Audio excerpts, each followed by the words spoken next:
Alhamdulillah,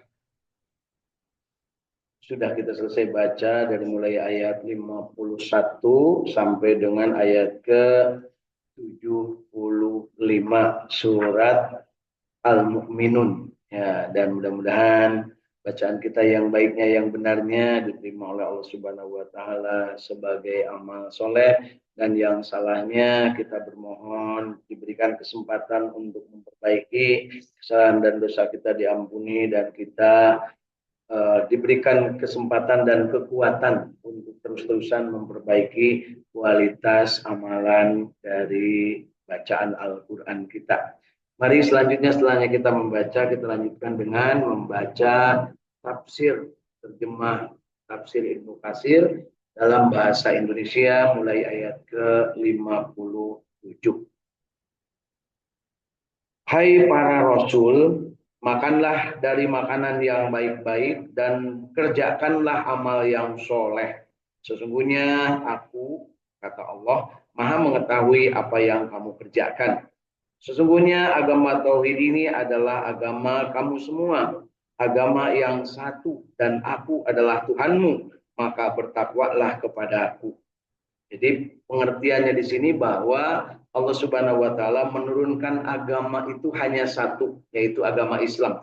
Mulai dari Nabi Adam alaihissalam, kemudian dilanjutkan oleh para anak cucu Nabi Adam sampai terakhir Nabi Muhammad Shallallahu alaihi wasallam, dan sampai akhir zaman, inna dina indallahil Islam. Agama di sisi Allah itu hanya Islam. Bagaimana dengan yang lain? Nah, tentunya tanyakanlah kepada penganut agama lain. Keyakinan kita bahwa agama di sisi Allah itu hanyalah agama Islam, dan itu dinyatakan dengan sempurna di dalam surat Al-Maidah ayat ketiga, dan diturunkan terakhir yang diturunkan Allah Subhanahu wa taala kepada Rasulullah SAW ketika sedang melaksanakan haji wada di padang Arafah di akhir kerasulan Nabi Muhammad SAW. Dia memberikan ayat atau turun ayat yang terakhir kepada Rasulullah SAW, al-yauma akmaltu lakum dinakum wa atmamtu alaikum nikmati wa raditu lakumul islam madina. Demikian penegasan dari Allah tentang yang namanya kesempurnaan nikmat dan kesempurnaan agama Islam. Kemudian mereka pengikut-pengikut Rasul itu menjadikan agama mereka terpecah belah menjadi beberapa pecahan. Tiap-tiap golongan merasa bangga dengan apa yang ada pada di sisi mereka masing-masing. Maka biarkanlah mereka dalam kesesatannya sampai suatu waktu. Apakah mereka mengira bahwa harta dan anak-anak yang kami berikan kepada mereka itu berarti bahwa kami bersegera memberikan kebaikan kepada mereka? Tidak, sebenarnya mereka tidak sadar. Jadi kalau Bapak Ibu sekarang memahami bahwa kalau seandainya memandang di dunia ini betapa banyak friksi-friksi atau agama-agama, itu adalah karena perilaku mereka yang tersesat. Ya, agama di sisi Allah hanyalah agama Islam, dan itu harus menjadi keyakinan kita sampai-sampai ketika Allah Subhanahu wa taala menganjurkan kepada setiap khatib untuk membacakan himbauan, ittaqallaha haqqa tuqatih wa la tamutunna illa wa antum muslimun. Ya, muslim ya yang disebutkan. Takwalah kepada Allah dengan sebenar-benarnya dan jangan mati kecuali dalam keadaan muslim. Karena hanya Islamlah ya agama di sisi Allah Subhanahu wa taala. Dan agama Islam disempurnakan keislamannya dengan ayat-ayat suci Al-Quran, dan ayat suci Al-Quran ini tidak akan bisa diselewengkan oleh siapapun. Nah, oleh kaum manapun dan oleh kerjasama manapun tidak akan bisa diselewengkan. Nah, karena Al-Quran diturunkan Allah, dan Allah lah yang akan menjaganya sampai dengan akhir zaman. Inna nahnu nazzalna zikra wa inna lahu lahafidun. Ya, demikian sempurnanya Allah. Allah turunkan Al-Quran, dan Allah lah yang akan menjaganya. Sesungguhnya orang-orang yang berhati-hati karena takut akan azab Tuhan mereka, dan orang-orang yang beriman dengan ayat-ayat Tuhan mereka, dan orang-orang yang tidak mempersekutukan dengan Tuhan mereka sesuatu apapun, dan orang-orang yang memberikan apa yang telah mereka berikan dengan hati yang takut karena mereka tahu bahwa sesungguhnya mereka akan kembali kepada Tuhan mereka. Mereka itu bersegera untuk mendapat kebaikan-kebaikan dan mereka lah orang-orang yang segera memperolehnya. Mudah-mudahan kita termasuk nih ya, orang-orang yang selalu berhati-hati karena takut kepada Allah. Jadi bertakwa kepada Allah, takut azab Allah. Kemudian orang yang beriman dengan ayat-ayat Allah, membaca ayat suci Al-Quran, memahaminya, mengamalkannya, kemudian menikmati dan menyebarluaskannya. Kemudian orang-orang yang tidak musyrik, tidak mempersekutukan Allah, tidak syirik dengan apapun. Dan orang-orang yang memberikan apa yang mereka punya, yang diberikan Allah, yaitu dengan bersedekah, berinfak, dan karena hati mereka yang tunduk patuh kepada Allah, karena mereka merasa akan kembali kepada Allah. Jadi mereka berderma, bersedekah, berinfak, berwakaf. Mereka itu bersegera untuk mendapatkan kebaikan, bersegera untuk mendapatkan kebaikan, dan orang yang bersegera itulah mereka yang akan memperolehnya, yang memperoleh kebaikan. Kita lanjutkan ke ayat ke-62. Kami tiada membebani seorang melainkan menurut kesanggupannya, dan pada sisi kami ada suatu kitab yang membicarakan kebenaran dan mereka tidak dianiaya. Jadi penegasan di sini bahwa Allah menurunkan Al-Quran dan Allah tidak membebani seseorang melainkan menurut kesanggupannya. Jadi maksimalkan kemampuan kita, potensi diri kita, kompetensi diri kita, dan pada saatnya kita harus berserah diri kepada Allah, karena Allah lah yang akan mengatur, Allah lah yang memberikan segala-galanya untuk manusia. Tetapi hati orang-orang kafir itu dalam kesesatan. Alhamdulillah ya, kalau seandainya kita sudah berusaha maksimal, jangan sampai kita merasa putus asa, karena Allah lah yang akan memberikan keputusannya.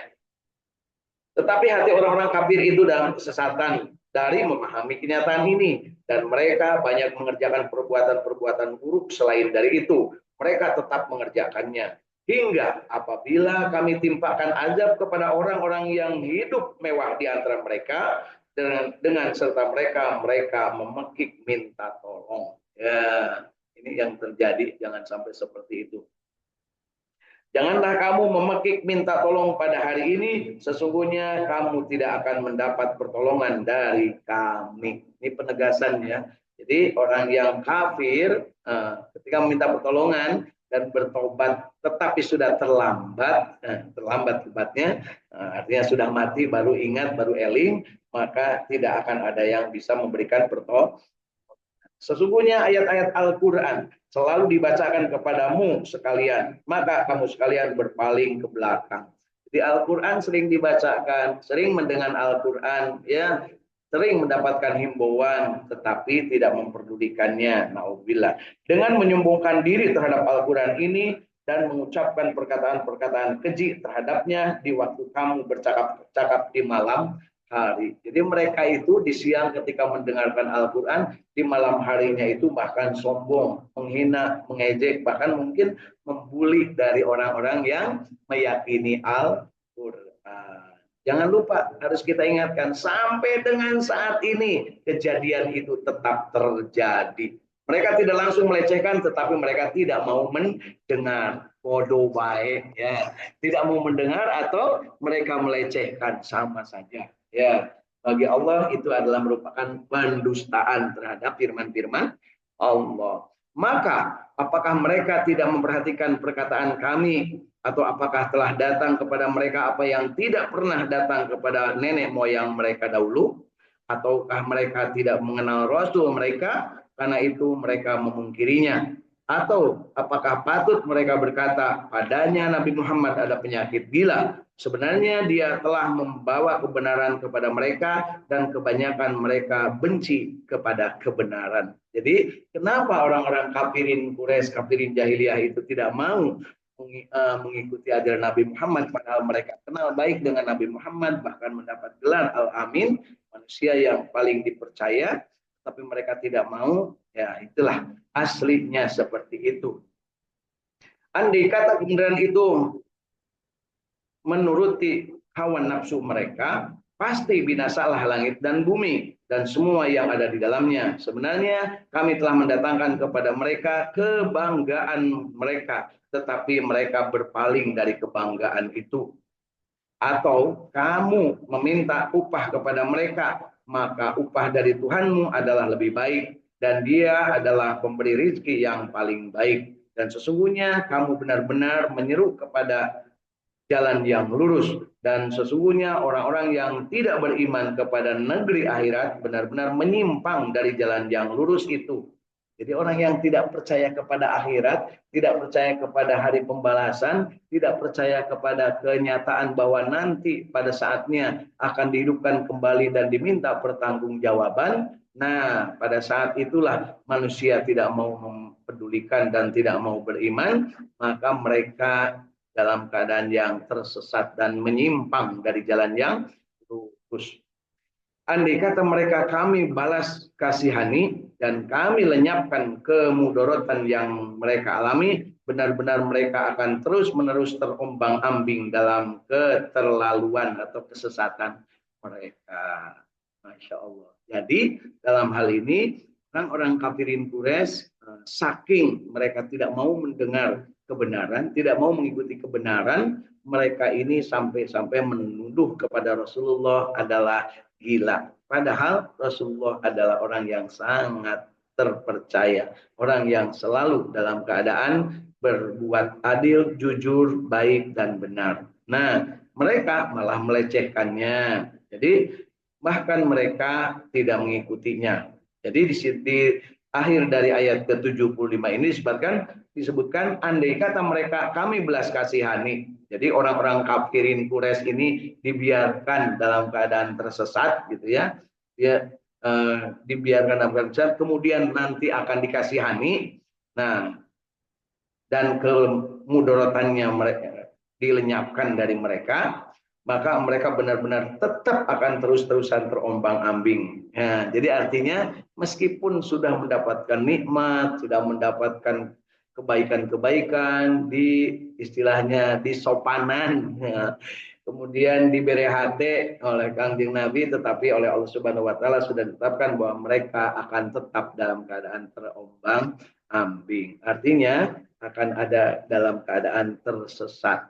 Nah, bagaimana selanjutnya? Tentunya jangan mengalah kepada kesesatan, karena Allah lah yang akan membimbing Rasulullah. Sampai-sampai akhirnya Rasulullah SAW diperintahkan untuk berhijrah. Dimulai dengan sahabat-sahabatnya, kemudian baru terakhir nanti Rasulullah SAW melaksanakan hijrah dari kota Mekah ke kota Madinah.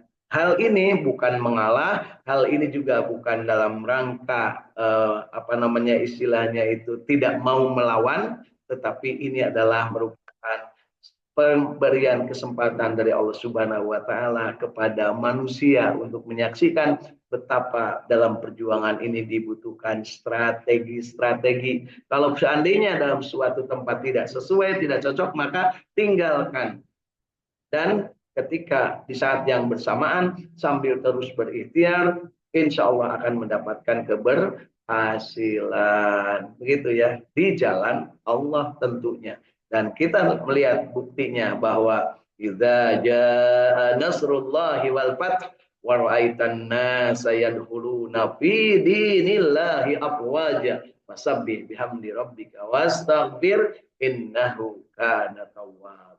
Ketika kemenangan itu datang 13 tahun setelah berdakwah, tetapi tetap tidak digubris ya, di kota Mekah, bahkan akan dibunuh, dikejar-kejar dan juga dibuli, dianiaya banyak dari sahabat dan bahkan sampai ada yang terbunuh.